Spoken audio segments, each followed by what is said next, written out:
It's time for more auction day on Your Money. Australia's mortgage broking industry is understandably outraged following the Royal Banking Commission's recommendation that commissions to brokers be axed and be replaced by an upfront fee. But just how much in commissions are we talking about? To help us understand just how much mortgage brokers are getting paid and how much impact this will have on the recommendation if it's upheld, we're joined now by Marissa, Director of Rise High Financial Solutions. Marissa, great to see you as always. Thank you so much. It's been interesting things in the space with the mortgage brokers. They seem to have taken a lot of the brunt from the Royal Commission. Absolutely. It's been an interesting couple of weeks, definitely. We weren't expecting that recommendation to come through, so it's certainly been an interesting couple of weeks. Now, what is the reality then for brokers? Can you break that down for us?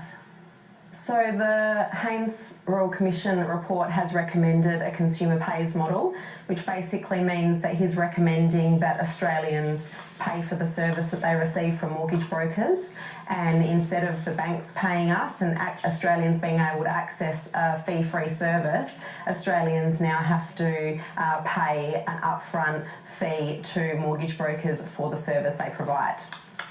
And do we know how has that fee sort of worked out? What are they, how is that being, is it a flat fee or is it a per property fee or? Yeah, so at this stage there's still a lot of unknowns, but what we need to understand is that currently we're in an environment where all Australians can access mortgage broking services on a fee-free basis, which means we're able to help every single Australian. It's also the case that it's the same cost to access a mortgage broker as it is to go directly to the bank. So all Australians currently have the choice of which channel will serve them best in making their decision as to how they proceed with their home loans. And clearly we can see that Australians love and value the service that mortgage brokers provide. Now 60% of Australians are using mortgage brokers to organise their home and investment loans and are voting with their feet. We also see that 9 out of 10 of those are very, very satisfied with the service. If we went to a consumer fee pays model, we run a few risks because customers could potentially perceive that mortgage broking channel will be more expensive than going directly to a bank with a branch. What that might mean is that more consumers will leave mortgage brokers and go directly to banks with branches, which would ultimately mean that there would be less competition in the market because the smaller lenders that only have mortgage brokers as a distribution channel would get left behind. Less competition in the market would ultimately become a problem because it would mean that the margins or the big banks would have more power, and with more power they would have the ability to increase their margins. Long term, we'll see that all Australians would have increased interest rates and increased fees on their mortgages. So this is clearly something we want to avoid. I guess the other concern that we have, the other risk that we see is that a lot of Australians who need us most are the people that can't afford our service. So we're talking about the first home buyers, the people that are in financial strife, that are trying to get their life back on track, people that are going through difficult periods in their life, for example, losing a loved one or going through a relationship breakdown. These people desperately need our help, and they need our help for months, if not years, before they're ready to do a loan application, and they don't necessarily have the money or the equity to be able to pay us that fee. So the service will no longer be available to the Australians who need us most. And what we're also going to see is that even those Australians who can afford the fee, which could be multiple or several thousands of dollars, may end up becoming mortgage prisoners to their existing banks because the cost to refinance or change their loan or move their loan will be so great that they will just be willing to pay an extra 1 to 2% more, even though they're getting ripped off because it's too expensive to go to another bank that's going to offer them a much cheaper interest rate. So it will present a situation where all Australians will end up paying more for the service and more for their loans, and some Australians will miss out on the service and access to the loans altogether. Presumably the banks don't want this either, because while they might like the customers who are locked in long term, they also do well out of the people who do refinance and shop around for a better loan. They get a lot of business that way too. So this could in effect have a bit of a backlash for the banks too. Well, if the consumer pays model is implemented, our research has suggested that the big banks with the branch networks will benefit because they will see an increase in market share because more people will be driven to work directly with the banks with branches. Now, what that's going to mean is that the banks without branches, and there are many of those, will suffer and will lose market share. As that happens, we'll see competition reduce. So the big banks will have more power to increase margins, so ultimately it will be great for the big banks with the branch networks, but it will be very bad for the banks without the branch networks that do rely on the mortgage broking channel to distribute their loan products. So and that's banks have offloaded so many of their branches too. You know, even the big banks have much less of a street presence than they used to have. Well, that's absolutely right, because as you can see, you know, Australians are voting with their feet and more Australians are choosing mortgage brokers. And there's a clear reason for that. You know, I run a mortgage broking business. We do provide so much more value, service and support than a bank branch staff member could ever provide to a customer. You know, we're there to visit their house after hours. We're there, you know, any time of the day, any day of the week to answer their calls. We're there to help them for often, you know, weeks, months, if not years, before they're actually ready to lodge a loan application to really do what's in their best interest. We work for the customer, whereas the bank works for its shareholders. Look, so that's why, you know, that's why clients have been choosing mortgage brokers, and that's why banks have been closing branches. I've personally used a mortgage broker, and I find it important, especially for people self-employed, because they really need some things pointed out. From the point of view, though, there are misconceptions as to how mortgage brokers are paid and how the commissions are worked out. So how can you explain how that's being done? Because, you know, you're obviously all multi-billionaires. That's how it's sort of being portrayed. Well, that's far from the truth. The reality is that the majority of us are small business owners and we run small family businesses. And a recent independent study that was done by Deloitte shows that the average income for a mortgage broker across Australia is $67,500 a year.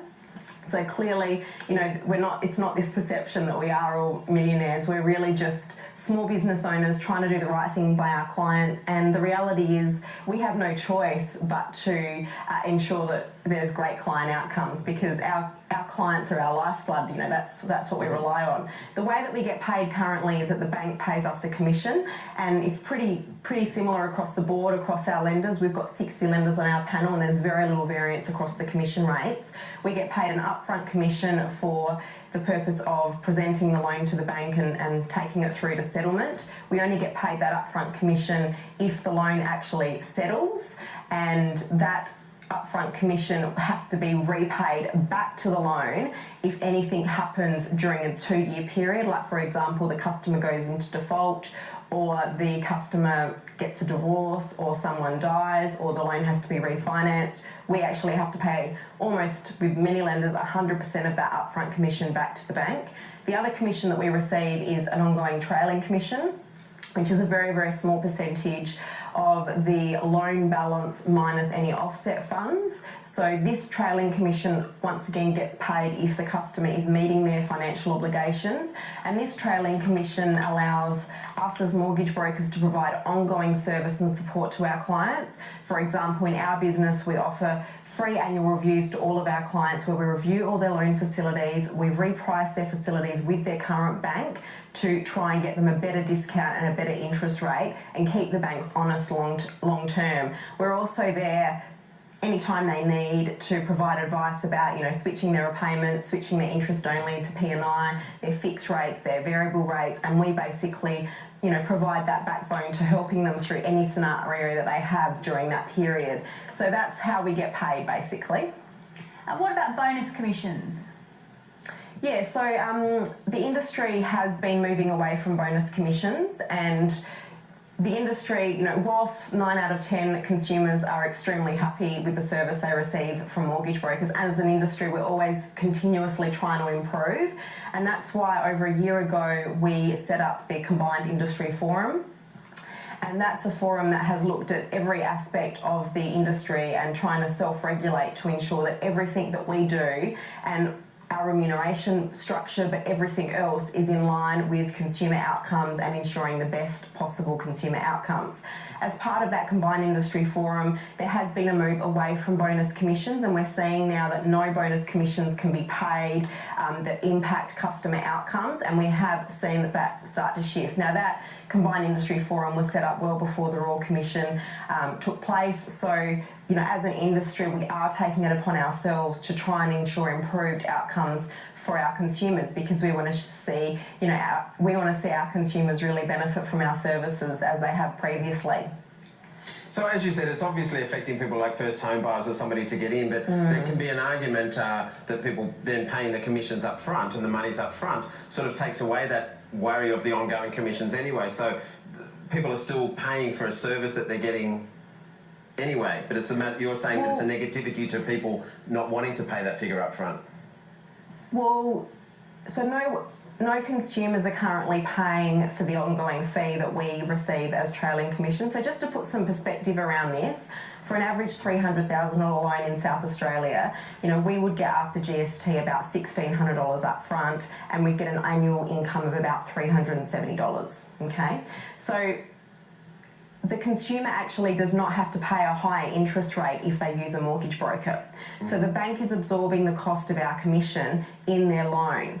And the great news for the consumer is that they're not paying any higher interest rate. In fact, often using a mortgage broker, because we do have access to choice and we do have negotiating power, we can often find the customer a better deal and a better interest rate. So ultimately, currently, with the current remuneration structure, everyone is the winner. The first home buyer gets to access our service. We get to help them for months on end to try and get their deposit, to get them into a position where they will be approved for a loan, but they don't have to pay for that service. We have access to lenders that have policies that are a lot more flexible than the big four banks, that will get these people into home ownership sooner at a rate that is comfortable for them, at an affordability that they can afford long term. So currently everyone is the winner. If we move to a consumer pays model where these people have to pay us a fee, these first home buyers are struggling to get into the market even at a 95% loan to value ratio, and they're having to capitalise tens of thousands of dollars of lenders' mortgage insurance on top. You ask these consumers, these first home buyers, to save an extra few $1,000s, and that just puts them out of the market. They just can't do it. Plus, they're going to end up having to pay, if they do capitalise that fee onto the loan, for example, they'll be paying interest on that extra fee over a 30-year term. Clearly, that's not a good outcome for them, and it's going to cost them a lot more in the long term. So our fear is that there will be a lot of Australians who will not be able to access our service if there is an upfront fee charged, and we're very doubtful that the big banks will pass on any savings. What it's basically going to do is allow the big banks to keep the money that they would have ordinarily been paying us and pass that fee on to the consumer, which, quite frankly, we don't think is fair, because the consumer is our first concern, and we want to make sure that all Australians have access to a fee-free service where they can get their finances in order, achieve their financial goals, and we're the people that can help them to do that. Marissa Schulz, thank you so much for that. Obviously, still a lot of variables at play, and none of this is set in stone yet, but let's you keep up the good fight there, and we'll check back in with you soon. Thanks, Marissa. Thank you so much, Marissa. Thank you. Thank you. We'll take a quick break now, but coming